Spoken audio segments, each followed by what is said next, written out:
Okay, now how about something like this over here? This is Perfectly nice cage for a medium-sized bird like an Amazon or Pioneer or a large conure.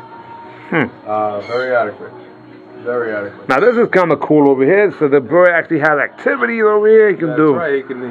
During the day he can be out on a playpen. When you're busy doing whatever you're doing, you can let him out and hang out. He's got his food and water cups and toys to play with. And on and on and on, from smaller ones there in the top with different colors. Like I mentioned, my daughter would love anything in pink, you know.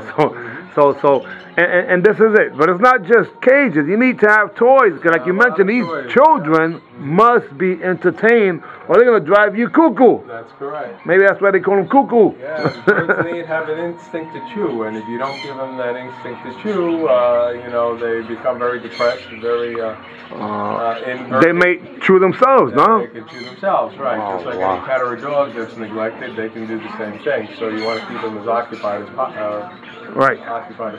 Now, I'm sure they all got their own moods. I mean, I know it seems like silly questions, guys, but I don't know this. All I know is that when I look at something like this over here, all I see is incredible colors. And it seems like these things are just fast, you know? Like 1 second they're there, the next second they're there, and hopefully the camera catches this thing. Now, what I did notice was that it seems like the birds go through changes of colors. During the season, at this time of year in the fall, they'll start to molt their feathers and get new feathers. They do that every year before they start to breed. Hey, wait a second, Bert, man. Look at this big cage over here. What's this? Rawway State Penitentiary? What's going on? This one over here looks like, I mean... Yeah, that's for your larger macaws. Is that what it is?